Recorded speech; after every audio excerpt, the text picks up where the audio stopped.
लुट्टन के बाबा नत्थन हुए, नत्थन के बाबा कंजी हुए, कंजी के बाबा माधव हुए, मधवा हुए, माधव के बेटा खिच्चूमल हुए, और खिच्चूमल के जो है जी, खिच्चूमल के हुए सुल्ली और भुल्ली। क्या है फरीदाबाद का इतिहास, क्या है फरीदाबाद का पौराणिक नाम, कब बसा था फरीदाबाद? अगर आप सोच रहे हैं फरीदाबाद बाबा फरीद के नाम पे है, तो ऐसा बिल्कुल नहीं है। हम अपनी खास रिपोर्ट में आपको बताएंगे कैसे बना गंज मोहल्ला, कैसे बना खत्रीवाड़ा, कैसे बना सैयदवाड़ा, कैसे बना शेखवाड़ा, कौन लोग यहाँ कर सबसे पहले आकर बसे, अजमेर से क्या संबंध है फरीदाबाद का, पृथ्वीराज चौहान का क्या संबंध है फरीदाबाद से, ये हम बताएंगे आपको। इंदौर से क्या संबंध है फरीदाबाद का, हम आपको बताएंगे अपनी खास रिपोर्ट में। आप बने रहिए हमारे साथ में, इस खास रिपोर्ट के साथ में।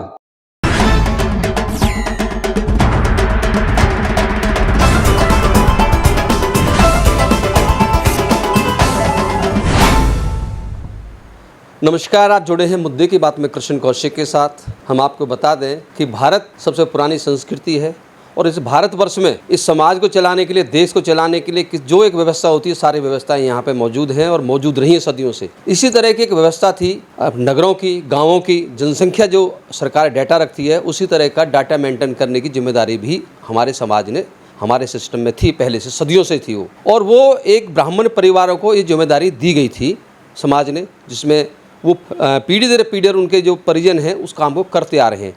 उनको कहीं जगह कहते हैं, कहीं भाट कहते हैं, अलग अलग नामों से अलग अलग प्रांतों में अलग अलग स्थानों पर उनको पुकारा जाता है। उनका काम सिर्फ ये है कि वो जिस गांव में कब कौन पैदा हुआ, कब किसकी मृत्यु हुई, एक वट वृक्ष होता है, जिस तरह से एक वृक्ष बनाया जाता है, कैसी शाखाएं निकली, कौन कहाँ गए, वो सारी वंशावली उनके पास मौजूद है। हम मुद्दे की बात में इसी तरह से एक सिलसिला शुरू कर रहे हैं। हर गाँव, हर क्षेत्र में जाके उनकी वंशावली, उस गांव का पौराणिक नाम क्या, कब बसा वो, कौन लोग आगे बसे वहाँ पे, उस तरह का सिलसिला शुरू कर रहे हैं। हम इसकी शुरुआत फरीदाबाद से कर रहे हैं। आपको बता दें फरीदाबाद का पुराना नाम क्या था, ये हम आपको बताएंगे आगे। यहाँ कौन कौन लोग आके बसे, ये बताएंगे हम आपको। बाबा फरीद से इसका क्या संबंध है, ये हम आपको बताएंगे। तो हमारे साथ मौजूद हैं पंडित जी जगह हैं, जो कई गाँवों का रिकॉर्ड रखते हैं। फरीदाबाद के बारे में बात करेंगे उनसे हम, और जानेंगे आखिरकार फरीदाबाद का इतिहास क्या है, और ये भी बताएंगे आपको कि अजमेर का फरीदाबाद से क्या संबंध है। आप समझ लीजिएगा, अभी तक आप लोग समझते आ रहे हैं कि अजमेर किसी मुग़ल शासक ने नाम उसका रखा होगा, लेकिन इसमें भी रहस्य है। अजमेर का फरीदाबाद से क्या संबंध है, ये भी आपको बताएंगे हम। पंडित जी नमस्कार, मुद्दे के बात में जो आपका स्वागत है। आप फरीदाबाद के इतिहास के बारे में पूरी जानकारी रखती हो। आपके पूरे जो परिजन हैं, जो आपके बुजुर्ग हैं, सदियों से इस काम को करते आ रहे हैं, तो आप मेरे को संभाल रहे हैं। तो आप हमारे दर्शकों को पहले अपना परिचय के साथ बताएं कि आप कब से इस काम को कर रहे हैं। देखो जी, मैं तकरीबन इस काम को 35 साल से कर रहा हूँ, क्योंकि 35 साल पहले ही मुझे पिताजी ने सिखाया था, और मैं पिताजी के साथ काफ़ी समय तक रहा। जब ये, क्योंकि हमारी जो लिखाई है ना जी, ये कुछ अलग है जी। ये हिंदी से उर्दू से मिलती जुलती लिखाई है, तो हमारी अलग लिखाई है, तो इसे सीखने में थोड़ा टाइम लगता है, क्योंकि हमारी जो लिखाई है, पढ़ाई है, इसमें मात्रा नहीं होती है जी। और हम कह देते हैं इसको डिंगल भाषा है, डिंगल भाषा। तो इसे सीखने में कुछ शब्द ऐसे हैं जो हमारे अपने होते हैं, 10-12 शब्द ऐसे हैं इसमें जो हमारे अपने हैं। ये हमारी पर्सनल भाषा, जैसे बंजारों की होती है और जैसे बनियों की होती है मुंडी, तो ऐसे ही जो है हमारी जो है डिंगल भाषा है। तो इसे मैंने सीखने के बाद धीरे धीरे अपने जो मेरे यजमान थे, तो हमारे पास बहुत से गांव हैं, जैसे गुजरों के गांव हैं, पंडितों के गांव हैं, तो बहुत से गांवों में अभी मैं 35 साल से इस काम को कर रहा हूँ। और मेरी जो रोजी रोटी है, खाना खर्चा, वो इसी मेरे काम के द्वारा मैं जाता हूँ और लोगों को उनके पीढ़ियों के बारे में उनको अवगत कराता हूँ। जो नई जो लिखाई होती है, भाई अगर लड़के की शादी हुई है, वो लड़के की शादी लिखना, पूरा रिकॉर्ड आप रखते हैं, कौन कब पैदा हुआ, किसकी शादी कहाँ हुई, किसकी शादी किसके साथ हुई, किससे कितने बच्चे हुए, सब रिकॉर्ड आप मेंटेन करते हैं। उसके बदले मुझे दक्षिणा देते हैं। आप समझ सकते हो, पूरा रिकॉर्ड रखते हैं। गांव जो जिम्मेदारी इनके परिजनों की, जो इनके पिताश्री ने इनको जिम्मेदारी दी, जिन गाँवों की दी, वो उसको बदस्तूर कर रहे हैं वो। अच्छा, हम फरीदाबाद की बात कर रहे हैं पंडित जी। आपका शुभ नाम क्या है? मेरा नाम जीतराम पंडित जी है। जीतराम पंडित जी। पंडित जी एक बात आई, जीतराम जी, फरीदाबाद का हम शुरू से पकड़ते हैं कि यहाँ ये कब बसा, यहाँ कौन कौन लोग आके बसे पहले, और इसका पौराणिक नाम क्या है? क्या फरीदाबाद ही नाम है या कुछ और नाम था इसका? देखो जी, फरीदाबाद नाम तो बहुत पीछे पड़ा है इसका नाम, काफ़ी समय से पहले जब ये फरीदाबाद बसा तो दीवान दीनानाथ जी आए थे, जो पृथ्वीराज चौहान के खजांची थे। उनके साथ एक पंडित जी आए, तो उन पंडित जी की उनकी कुछ समय तक वो पंडित जी रहे, तो अनबन होगी या कोई बात होगी, वो पंडित जी यहाँ से छोड़ करके वो यूपी में चले गए। यूपी कौन सी जगह? यूपी में वहाँ कासना गाँव, वहाँ चले गए। उसके बाद उनके एक और मित्र थे पंडित जी, वो यहाँ उन पंडित जी को लाए, उनका नाम था राजा राम। तो सबसे पहले जो आके बसे यहाँ पे, उनका नाम बताया आपने? जो पन्नीधर जो आए, पन्नीधर उनके साथ आए थे, किसके साथ आए? दीवान दीनानाथ के। दीवान फिर वो पन्नीधर चले गए थे वहाँ कासने। फिर उनका एक और मित्र थे जो पृथ्वीराज चौहान के यहाँ पंडिताई करते थे, उनका नाम था पंडित जी दीवान दीनानाथ का जो मित्र था राजा राम। राजा राम को फिर वो यहाँ लाए। राजा राम को उन्होंने अपना पगड़ी पलटा यार बनाया, पगड़ी पलटा यार बनाया और सुख सुंदर नगर बसाया। अच्छा, जब इसका नाम सुख सुंदर नगर रखा, हाँ, जिसको हम देश दुनिया में देश में फरीदाबाद के नाम जानते हैं, तो पहले इसका नाम पौराणिक सुख सुंदर नगर था। जो लोग आए यहाँ पे, कितने लोग आए थे वो? भाई पहले वो आए थे, उनके साथ पंडित जी, वो तो वहाँ चले गए थे। फिर राजा राम जी और वो दीवान दीनानाथ, ये दो ही थे। तो दीवान दीनानाथ जाति से खत्री थे, वो बसे खत्रीवाड़े में। खत्रीवाड़ा आज ही मौजूद है? आज ही मौजूद है। और जो पंडित जी थे जिनका नाम राजा राम था, वो खत्रीवाड़े के पास ही एक मोहल्ला जिसको गंज मोहल्ला कहते थे आज, गंज मोहल्ला, गंज मोहल्ला, वो वहाँ आकर के बसे थे। फिर वो वहाँ से वो उठ कर के वो यहाँ आ गए बाढ़ मोहल्ले में, क्योंकि बाढ़ मोहल्ले में वो कब आए कि 1605 में जब नूरजहां बेगम आगरे से दिल्ली की तरफ कूच कर रहे थे, तो उनके साथ थे जो है बाबा शेख फरीद। बाबा शेख फरीद, बाबा शेख फरीद, 1605 की बात, ये 1605 की बात। बाबा शेख फरीद हमारे फरीदाबाद में ही अनाज मंडी के पास एक मस्जिद है, जो पीछे बनी मस्जिद, पहले वो शरीफों का, आड़ुओं का ऐसा बाग था। शरीफा जब फल होता है, हाँ हाँ, वहाँ उन्होंने रथ रोक करके अपने बाग में आराम किया। तो बाबा शेख फरीद को वहाँ नींद आ गई, ठीक है ना जी। बाबा शेख फरीद को नींद आ गई। जब बाबा शेख फरीद घंटे 2 घंटे के बाद जब उठे, तो भाई दोबारा दिल्ली के लिए कूच करना है, तो वहाँ कि भाई चलो फरीद वहाँ चलते हैं। तो बाबा ने कि भाई मुझे यहाँ का पानी, और यहाँ जो कुछ ही जनसंख्या थी बहुत थोड़ी, पंडित थे, नेपारासर पंडित थे, तो और खत्री थे, तो वहाँ कि भाई मुझे यहाँ नींद आ गया, मैं यहाँ से छोड़ कर नहीं जाऊँगा। यानी कि उनको स्थान भाग गया, उसको ये ज़मीन जो यहाँ के पानी जल जो है वो वहाँ उसको भाग गई। तो उन्हीं के नाम से फिर उनकी सुरक्षा व्यवस्था के लिए नूरजहां बेगम ने शेख और सैयद 2 बुलाए। शेख बसाए शेखवाड़े में, सैयद बसाए सैयदवाड़े में। 4 सराय बनवाई। भाई एक तो शेख सराय होगी, एक हुसैनी सराय, चिड़ीमार सराय, खैराती सराय। एक तालाब बनवाया फरीदाबाद में 52 बीघे का, जो सारे पहाड़ का पानी इस तालाब में आता था, ठीक है ना जी। एक कोर्ट बनवाई, एक वो मस्जिद बनवाई जिसको मोहल्ला की हकीम के पीछे बड़ी मस्जिद बोलते हैं। तो उसका नाम उससे फिर बाबा शेख फरीद के यहाँ रहने से भाई पारासर ब्राह्मण हो गए, खत्री हो गए, शेख और सैयद हो गए। ये 4 ही फरीदाबाद के मालिक रहे, ठीक है ना जी। 4 ही फरीदाबाद के मालिक रहे। तो उस बाबा शेख फरीद के नाम से 1605 में इसका नाम सुख सुंदर बदल करके शेख फरीदाबाद नाम रख दिया। यानी कि 1605 में सुख सुंदर नगर से नाम बदल के इसका फरीदाबाद रख दिया। हाँ। बाबा फरीद के नाम, बाबा फरीद के नाम। अब दर्शक सुनते हो, जिस फरीदाबाद की बात कर रहे हैं, उस फरीदाबाद का नाम 1605 में बदला गया। पहले ये फरीदाबाद सुख सुंदर नगर था, क्योंकि यहाँ बाबा फरीद आके रुके, तो इसका नाम फरीदाबाद रख दिया गया। तो इसमें फिर ये पारासर आए, तो इनके अब क्योंकि पारासर तो हमारे आगे तिलपत में भी हैं, तिगाम में भी हैं, तो ये कहाँ कहाँ गए, क्या है पूरा इसका इतिहास, कौन कौन लोग यहाँ रह गए अभी, जो क्योंकि यहाँ खत्री रहे, सैयद हुए। और जो 1205 में जो पंडित जी आए, वो जो वहाँ चले गए कासना, उसके बाद वो राजा राम जी आए 1245 में, ठीक है ना जी। वो आकर के यहाँ बस गए।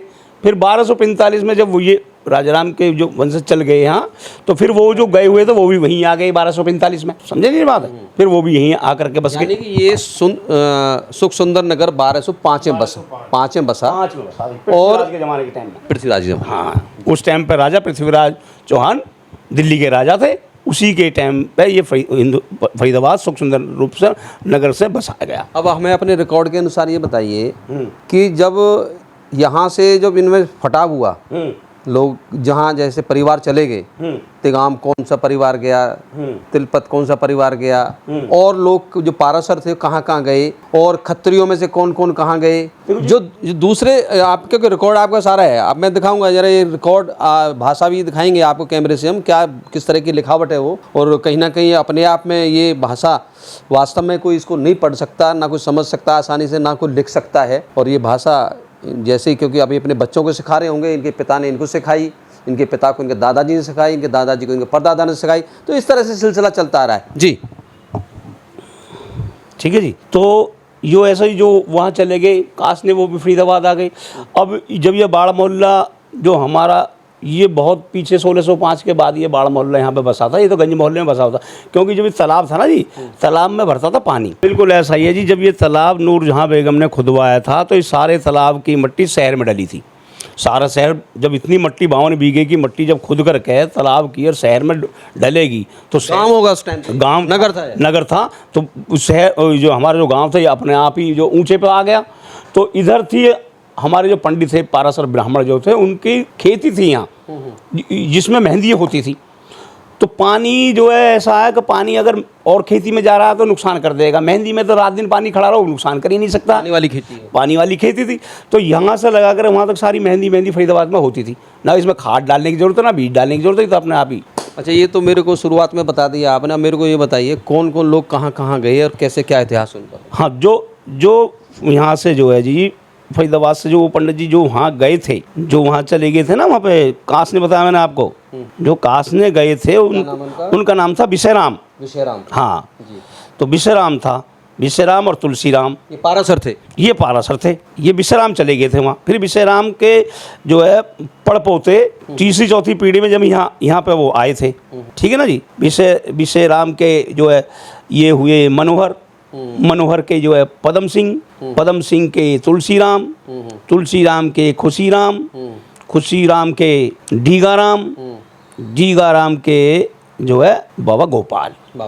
हाँ जी। ये जो बैठे हैं ये गोपाल के वंश, बाबा गोपाल के वंशज हैं। हाँ जी, ठीक है जी। हाँ, और इसके अलावा जो लोग गोपाल के पोते थे दलीप, ठीक है ना जी। और दलीप के जो है, मैं पोथी देख के बताऊंगा, दलीप के जो है बाबा रणजीत हुए, बाबा रणजीत के बाबा लुट्टन हुए, लुट्टन के बाबा नत्थन हुए, नत्थन के बाबा कंजी हुए, कंजी के बाबा मधवा हुए, माधव के बेटा खिच्चूमल हुए, और खिच्चूमल के जो है जी, खिच्चूमल के हुए सुल्ली और भुल्ली, ठीक है जी। सुल्ली और भुल्ली हुए, और हेतलाल हुए, और इनकी एक बुआ थी, दिल्लो नाम था जिसका, और एक बलदेई, और एक कुंदन लाल हुए, ठीक है जी। इनकी माँ थी नीम के हरफूल की बेटी मनभरी, ठीक है जी। वो ये परिवार है, नीम का से। हाँ जी, वो ये परिवार है। बाकी जो है वो जो राजाराम जी के थे उनका ये सारा बाड़ा मोहल्ला है, सारा बाड़ मोहल्ला राजाराम जी का, राजाराम पारासर, जिनके जो है 3 लड़के हुए थे, और 3 ही नंबरदार है बाड़ा मोहल्ले में, 3 ही चौपाल है, 3 ही परिवार है जी। यानी कि 3 भाइयों का परिवार है बाड़ मोहल्ले में। हाँ, ये अकेले जो है ये अकेले चलते आ रहे हैं जी। जैसे कि दीवान दीनानाथ। चौथा परिवार कौन सा हो गया? 3 के ये हो गए, चौथा ये हो गया। क्या नाम है उनका? ऊपर से बताओ जी, नीचे से ऊपर से बता। दलीप खानदान है। दलीप। हाँ। अच्छा, अब मेरे को ये बताइए, जो तिलपत में बसे हुए हैं। हाँ, देखो जी, तिलपत का जो खेड़ा है वो फरीदाबाद से पुराना खेड़ा है। हाँ, क्योंकि जब पारासर तो बताते यहीं से गए, महर्षि पारासर के टाइम के थे। इनमें से नहीं है? नहीं जी, वो है तो इनमें से ही, लेकिन ये तो बहुत पुरानी कोई पोथी होगी, वो बताएगी इनका। इस परिवार में से नहीं है वो? हाँ, बल्कि ये राजाराम हर जो ये भाई थे ना, राजाराम हर जो एक और भाई था राजाराम का, वो भी यहाँ से छोड़ करके वो वहाँ चला गया था, अलीगढ़ के पास एक गांव है चीती, वो वहाँ उनका गांव बसा। मैं बेसिक मेरा जानना है, फरीदाबाद के जो पारासर परिवार है, हाँ जी, इसमें से और भी किसी गांव में जाके बसे कहीं? देखो जी, अब एक घर तेगाम में जाके बस गया, और एक के अब 10 घर हो रहे हैं। एक घर यहाँ भनकपुर में जाके बस गया, एक धतीर में, और एक धतीर में। अजमेर से क्या संबंध है इनका? अजमेर से तो ये अजमेर से जो आए थे ना, वो जो दीवान दीनानाथ जो थे, वो पहले अजमेर से ही यहाँ आए थे। नहीं, आपने पृथ्वीराज चौहान का जिक्र किया, तो हाँ, उनके पृथ्वीराज चौहान का शासन क्षेत्र था वो। हाँ, उनका ही था सारे में। तो वो वहीं से वहाँ आए दिल्ली, और दिल्ली से फिर वो उनके साथ यहाँ आए फरीदाबाद। अजमेर, एक चीज़ और हम लोग समझते हैं कि अजमेर मुग़लों के द्वारा रखा हुआ नाम है, तो ये तो पौराणिक नाम है, तो ये अजमेर का क्या रहस्य है?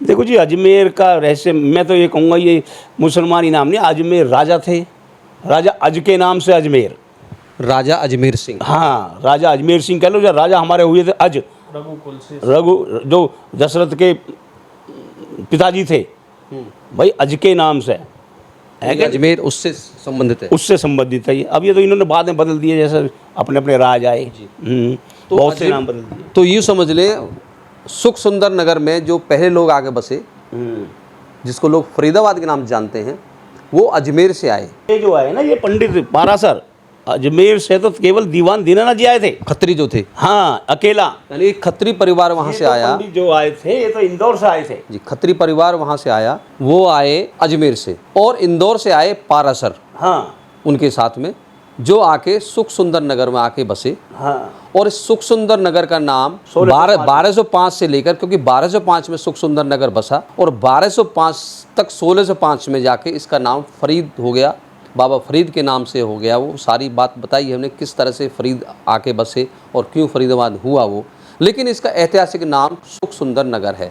और सवाल खड़ा हो जाता है, आज सरकार देख रहे हैं जगह जगह जो नाम बदल दिए गए थे और उनके पुराने नामों को पे सरकार लौट रही है, उन नामों को रख रही है, तो कहीं ना कहीं सवाल खड़ा हो जाता है कि अब क्या फरीदाबाद का नाम भी बदला जाना चाहिए, क्योंकि इसका पौराणिक नाम सुख सुंदर नगर है। हमारे साथ मौजूद हैं अखिल भारतीय ब्राह्मण सभा के राष्ट्रीय अध्यक्ष सुरेंद्र शर्मा बबली, और वो फरीदाबाद कहें या सुख सुंदर नगर से ही संबंध रखते हैं, और वो यहाँ के स्थायी निवासी हैं, इसी पीढ़ी से संबंध रखते हैं, जो पारासर परिवार जो आके बसा है यहाँ पर। तो कहीं ना कहीं इनके अंदर जिज्ञासा जागी होगी उस सुख सुंदर नगर का नाम दोबारा रखा जाए। शर्मा जी, एक सवाल खड़ा हो गया है। नमस्कार। तो क्या आप फरीदाबाद के नाम सुख सुंदर नगर होना चाहिए, जो कि इसका असली नाम है? बिल्कुल। आज पटापेक्ष हुआ है। हाँ, जीतराम शर्मा जी ने कहते हैं कि वंशावली भी और एक पिछला विवरण कहते हैं भाई, एक बात हरी करने वाली बात। तो आज जो बात एक आई है, सुख सुंदर नगर 1205 से और 1605 तक रहा, तो हम समस्त अखिल भारतीय ब्राह्मण सभा के तत्वाधान में ये बात रखेंगे और माननीय डीसी साहब के माध्यम से मुख्यमंत्री और प्रधानमंत्री के नाम एक ज्ञापन देंगे कि इसका नाम फरीदाबाद से बदल करके सुख सुंदर नगर दोबारा रखा जाए। ऐसी हम मांग रखेंगे तथ्य के आधार पर। अभी देखते हैं क्या होता है, सरकार क्या फैसला लेती है। उन्होंने तो बता दिया कि ज्ञापन देंगे। आप जी, कैमरा यहाँ लाओ जी, ये लिखा हुआ है इसमें, जी, सम्मत 1245। हम लेंगे इसको, कैप्चर करेंगे हाँ, इसको। सम्मत 1245 विक्रमाजीति फागन बदी। ये बदी भी आप पढ़ लोगे, फागन भी आप पढ़ लोगे, फागन बदी। दर्शकों, ये हम इसको भी दिखाएंगे किस तरह की भाषा लिखी हुई है, जिसके एक्सपर्ट हैं। इसको साधारण आदमी नहीं पढ़ सकता इसको। वार इतवार को, जी, ठीक है ना जी। सुख सुंदर नगर जो बसा है, ये लिखा है ना इसमें, इसको बताइए पूरा। सम्मत, ये राजा राम ने। अब भाई हम आपको बता रहे हैं 1205 में किस दिन किस बार कौन से सम्मत में ये बसा यहाँ पे, ये बताएंगे। बताइए। ये देखो, ये लिखा है, राजा राम ने नगर बसाया, सुख सुंदर बसाया, सम्मत 1245 विक्रमी जीत फागन बदी, पंचमी वार इतवार को, ये लिखा हुआ है इसमें। फिर राजा राम की पीढ़ियाँ हैं। देखो, पूरा विवरण हमने दे दिया आपको। 1205 में रविवार के दिन ये सुख सुंदर नगर बसा, जिसको आज पूरा देश, पूरी दुनिया फरीदाबाद के नाम से जानती है। और हम आपको इसी तरह से गाँवों के इतिहास से अवगत कराते रहेंगे कि हमने इस सिलसिला शुरू किया है। किसी और गांव के इतिहास के साथ फिर जोड़ेंगे हम आपको। आप जुड़े हुए थे मुद्दे की बात में कृष्ण कौशिक के साथ। हमारे साथ जुड़े रहने के लिए आपका बहुत बहुत धन्यवाद।